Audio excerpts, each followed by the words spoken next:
প্রয়োজনীয় একটা বিষয়। ব্যতিক্রম বলতে গেলে আমার কাছে কষ্ট লাগছে। আপনারা জানবেন যে আমাদের ক্লাবেরই একটা সদস্য গত 1.5 বছর আগে খুব ভালো খেলোয়াড় ছিল এবং ও এতটাই ভালো ছিল, ক্রিকেটেও ভালো খেলতো, ফুটবলেও ভালো খেলতো। এই ছেলেটা বন্ধুবান্ধবের সাথে ঘুরতে গিয়ে সাঁতার না জানার কারণে মারা গেছে। যে আমার নিকট আত্মীয় একটা, সে এসএসসি পরীক্ষাতে বন্ধুবান্ধব সাথে ঘুরতে গেছে, মারা গেছে। বিশেষ করে দেখবেন যে গত 1.5 মাস আগে আমাদের এলাকার আরও 3টা শিশু সাঁতার না জানার কারণে মারা গেছে।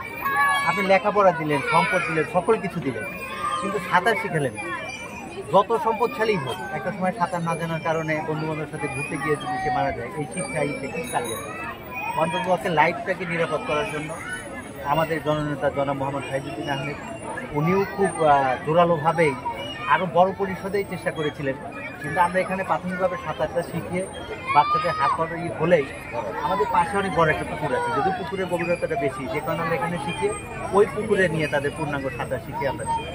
অনেক শ্রমজীবী মা ভাই বোন আছে যারা এই নিজের রিজিকের সন্ধানে মিল ফ্যাক্টরিতে চলে যায়, কিন্তু তার বাচ্চারা সাঁতার জানেন না, বন্ধুবান্ধবের সাথে গিয়ে একটা দুর্ঘটনা ঘটতে পারে। মূলত তাদের কথা চিন্তা করে এই সাঁতারের ব্যবস্থা নেয়। এবং এখান থেকে সারা বাংলাদেশে একটা মেসেজ দিতে চাই, যারা জনপ্রতিনিধি, যারা রাজনীতি করবেন, যারা সমাজকর্মী, তাদের কাছে বিনয়ের সাথে অনুরোধ থাকবে, আপনারা আপনাদের এলাকায় শুরু করেন।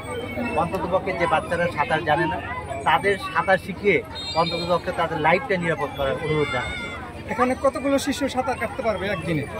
একদিনে আমরা এক সময় পর্যায়ক্রমে ধরেন 30 জন করে নামতে পারবে, এবং আমরা সকাল বিকাল 2 ইসে করি, তাহলে প্রায় প্রতিদিনে 100 বা 100+ বাচ্চাদের আমরা সাঁতার প্রশিক্ষণ দিতে পারবো। আসছি তো সাঁতার শেখানোর উদ্দেশ্যে মেয়েকে। আমার মেয়ের বয়স 8 বছর, ছোট। এখানে তো ওরকম কোনো পুকুর নাই, সাঁতার শেখানোর কোনো ব্যবস্থা নাই। একমাত্র শুধু আমার ছেলে একজন অসুস্থ, ওরে নিয়ে ঢাকায় আমি থেরাপি দেওয়ার জন্য যাইতাম সাঁতার শেখানোর জন্য। তো সেখানে আমার জন্য অনেক দূর হয়ে যায় এবং মনে করেন যাতায়াতের সমস্যা, এর জন্য আমি ওখানে বাদ দিছি। তো দেওয়ার পরে আমার মেয়েকে সাঁতার শেখানোর উদ্দেশ্যে আমার ছেলেকেও দিব, এই উদ্দেশ্যে এখানে আসা। আমাদের বাড়ির পাশে কাছে এত ভালো একটা উদ্যোগ, এর জন্য এখানে আসে। সাঁতার শিখে কি হবে? সাঁতার শিখে কি হবে বলতে, সাঁতার শিখে তো সবই হয়, সাঁতার না জানলেই বরঞ্চ খারাপ আমি মনে করি। কারণ অনেক বাচ্চারা আছে এখন বর্তমানে বাংলাদেশে, অনেক শিশুই আছে, বিভিন্ন সময় খবরে শোনা যায় যে বাচ্চারা সাঁতার পানিতে ডুবে মারা গেছে। ছোট শিশু বাচ্চারা বিশেষ করে এইভাবে মারা যায়। তো এর জন্য আমরা এর থেকে পরিত্রাণ পাবো, এটাই তো। ক্লাবের উদ্যোগে এই সাঁতার শিখানোর ইয়েতে আমাদের প্রধান উপদেষ্টা জনাব মোহাম্মদ সাইজুদ্দিন আহমেদ এবং সারোয়ার হোসেন আকুলের নেতৃত্বে আমরা আমাদের এলাকাবাসীর যে শিশু যারা আছে তাদেরকে সাঁতার শেখানোর ব্যবস্থা করেছি। আমরা প্রতিদিন গড়ে আমরা একসাথে 10 জনকে সাঁতার শেখাতে পারি এবং প্রতিদিন 100-র উপরে বাচ্চাদেরকে সাঁতার শেখাতে পারবো। আমরা এই ব্যবস্থা করেছি এখানে। এটা খুব একটা আমাদের সাবেক কমিশনার সারোয়ার হোসেন আকুল একটা ভালো উদ্যোগ নিয়েছে এবং এই বাচ্চাদের সাঁতার শেখানোর জন্য এটা খুব একটা ভালো উদ্যোগ নিয়েছে। খুব ভালো লাগতেছে, যেহেতু ছোট ছোট বাচ্চারা এরা সাঁতার পারে না, এদের সাঁতার শিখাইতেছে, এটা খুব ভালো লাগতেছে।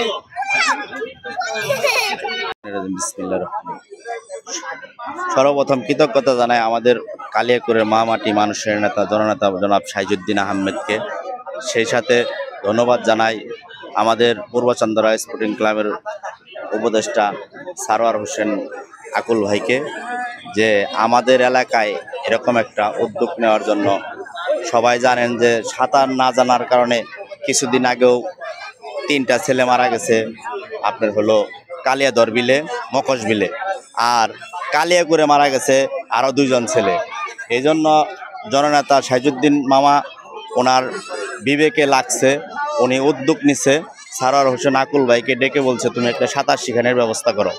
এই জন্য পূর্বচন্দ্রা স্পোর্টিং ক্লাবের পক্ষ থেকে আমরা সকলের প্রতি কৃতজ্ঞতা জানাই এবং ধন্যবাদ জানাই যে এলাকার মানুষকে আমাদের বাচ্চাদেরকে সাঁতার শেখানোর জন্য প্রস্তুতি করে দিয়েছে।